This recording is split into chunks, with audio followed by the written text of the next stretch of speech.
4 minutitos nos separan de las 10 de la mañana y tenemos, a ver si estoy viendo bien, 16 grados de temperatura hasta ahora aquí en Montevideo. No va a subir mucho más, nos vamos a quedar por los 19 aquí en el sur del país. Pero es un buen momento, ¿por qué no? Si están, no sé, pensando en el desayuno, pensando en el resto de las comidas del día, cómo alimentar de la mejor manera a los niños, a las niñas, a los adolescentes, sobre todo para que crezcan sanos, fuertes. Vamos a darle los buenos días y la bienvenida, por supuesto, a Rodrigo Acuña, el licenciado en nutrición. Bienvenido, Rodrigo. Muy buenos días y un gusto, como siempre. Bueno, de la misma manera, ¿qué es? Porque hay muchas cuestiones, ¿no?, para abordar. ¿Qué es lo primero que tendríamos que pensar cuando uno habla de alimentación saludable para los niños? ¿Empezar incluso desde antes del nacimiento? Sí, obviamente la alimentación que tiene la mamá, por ejemplo, durante el embarazo, va a influir, por ejemplo, en cómo esté a nivel nutricional ese niño. Aún así, si hay que empezar por algo, no hay nada más peligroso que un buen discurso acompañado de un mal ejemplo. Ajá. Ninguno de los factores dietéticos y habituales, digamos, del niño están bajo su control. Esto quiere decir de que el niño nace ya influenciado por la educación que nosotros le podemos dar en la casa, especialmente a partir de los padres, y después en la escolarización, lo que sucede en la escuela. Entonces, esto quiere decir que lo primero es educar a través del ejemplo. Ese es el punto de partida. Ese es el punto de partida. Sí. Ahora, bueno, el niño tiene su periodo de lactancia, pero después hay que empezar a alimentarlo. ¿Y ahí cuáles son las claves? Bien, ahí aparece lo que se conoce como alimentación complementaria. A partir del mes 5 o el mes 6, dependiendo de cuál es el organismo que esté hablando respecto a esto, empieza una incorporación progresiva de los alimentos. Considerando obviamente la capacidad del niño para masticar, deglutir, etc., se empieza también una progresividad con la selección de alimentos y con la consistencia.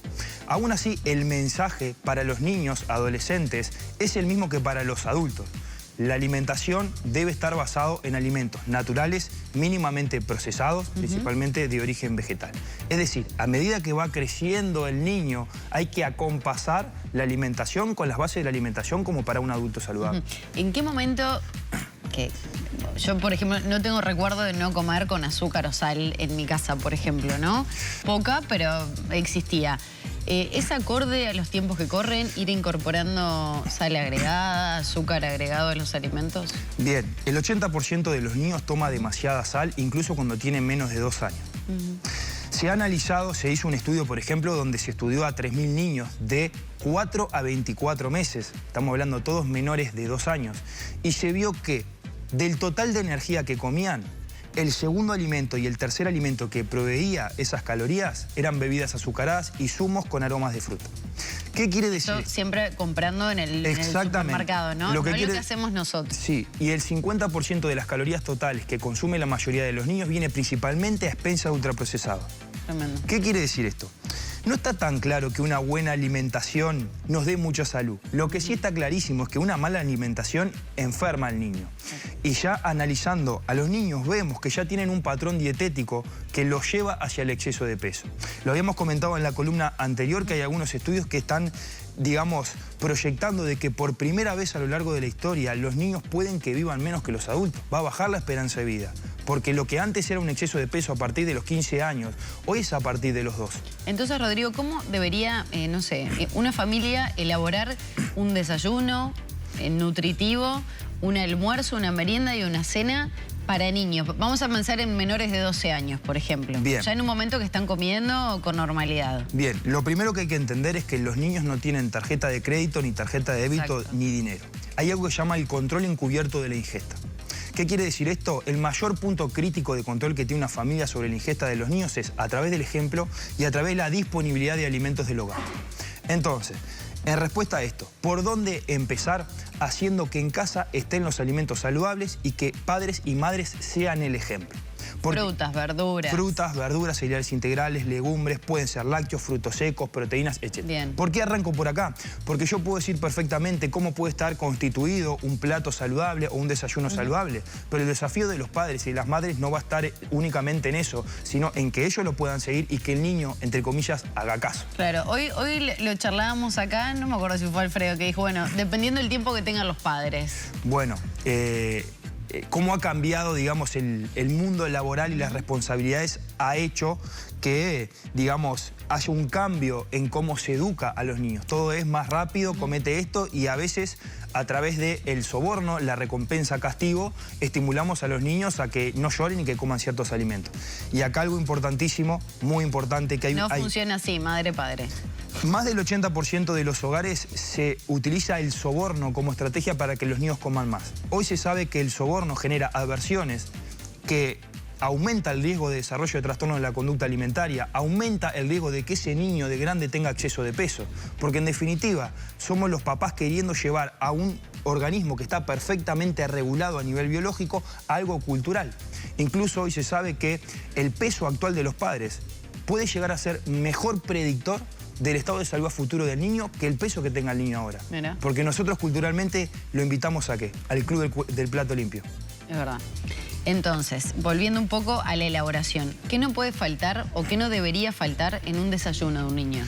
Bien. Fruta, algún panificado, ¿qué cosas? Bien, acá hay que ordenar. Primero, el niño precisa energía, porque está en etapas de crecimiento. ¿Qué se la da, la energía? Bien, por ejemplo, hay muchas formas de vehiculizar esa energía. Nosotros podemos hablar de un desayuno clásico, que yo estoy como haciendo así con la pregunta porque no quiero que la gente diga, tiene que tomar leche, comer una rodaja de pan y una fruta y todos los desayunos tienen que ser iguales. Voy a hacer digamos, culturalmente no llamativo. El niño puede desayunar un guiso de lentejas.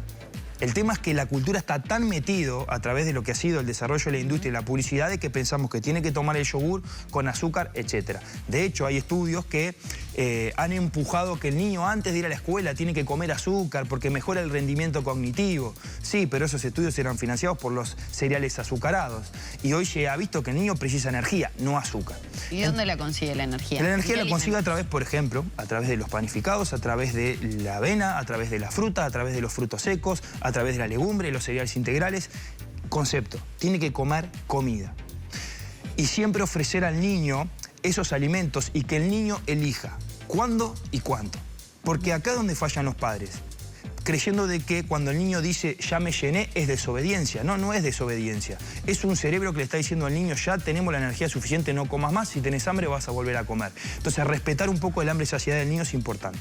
Si fuéramos a un clásico desayuno, puede ser un vaso de lácteo con un panificado acompañado de una fruta. Probablemente si son las 7 de la mañana el niño no se va a comer todo, porque imagínate un estómago chiquito así, que le entre una fruta, que le entre un panificado, que le entre un lácteo. Si el lácteo es entero, es muy saciante. Puede que el niño tome el vaso de leche y no me entra, mamá, el pan.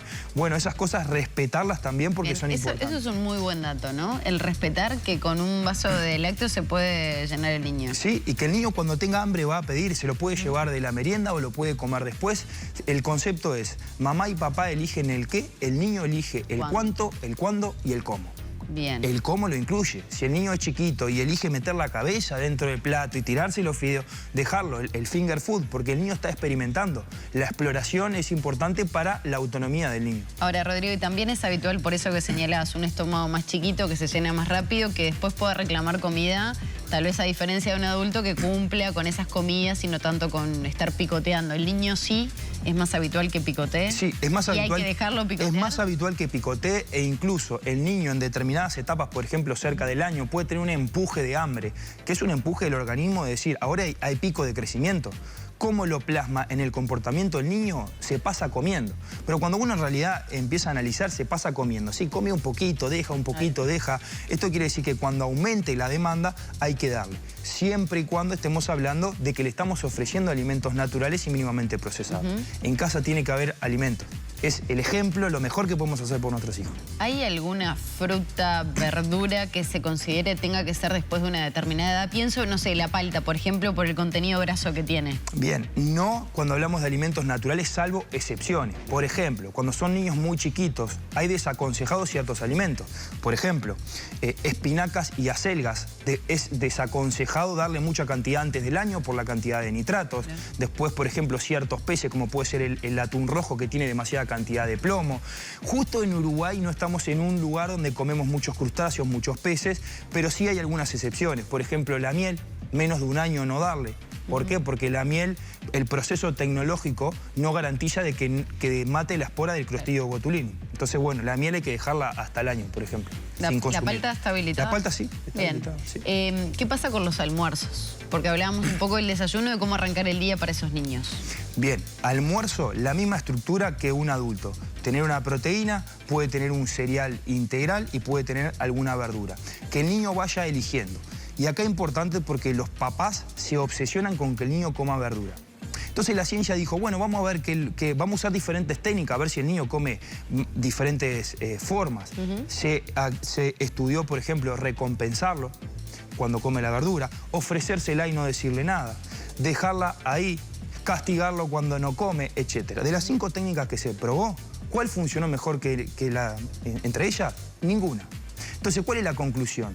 Hay que ser el ejemplo, dejarlo ahí, que a lo sumo y con suerte el niño va a comerlo. Hay videos muy divertidos de niños intentando comer brócoli en arcada. Bueno, porque es una verdura, ya desde el color, el olor que tiene, es distinto, tal vez algo más atractivo, ¿no? Pero... Es que los alimentos necesitan repetición para ser aceptados. Específicamente, el brócoli tiene compuestos amargos. Evolutivamente hablando, el compuesto amargo, ¿qué hacemos frente al amargo? Hacemos como una horcada, porque el compuesto amargo siempre se relacionó con sustancias tóxicas. Es un mecanismo de defensa que tiene el niño que en algún momento tras la repetición lo va a aceptar. No, o sea que no hay estrategias para que les gusten las verduras. ¿Le gustan o no les gustan? Hay que ofrecerle y nosotros ser el ejemplo. ¿Y se le puede agregar tal vez algún aceite, algo de eso que sea bueno para el niño? Se le puede agregar... Intentar no agregándole sal, por ejemplo. De hecho, el aceite, por ejemplo, es un vehículo de grasa que es necesario. Lo que hay que tratar de evitar es que desde muy pequeño se le agregue sal y azúcar a las comidas. No significa que no vaya a comer con sal, porque, por ejemplo, nosotros tenemos la sal fortificada con yodo, porque Uruguay no tiene tantos alimentos fuente de yodo y necesitamos. El tema es que ya los niños, el 80% comen más sal de la que deberían. Muy bien. Rodrigo, quedan muchísimas preguntas. Esta columna me parece que la vamos a seguir trabajando más adelante porque es bien interesante, sobre todo en eso que planteabas de las estrategias, las formas, que le damos, dónde está la principal cantidad de calorías como los niños. Muchas gracias. Por favor, un gusto. Cerramos por aquí esta nueva columna de salud con el licenciado en nutrición Rodrigo Dacuña. Es momento de comunicarnos nuevamente con Bea desde el móvil. Adelante.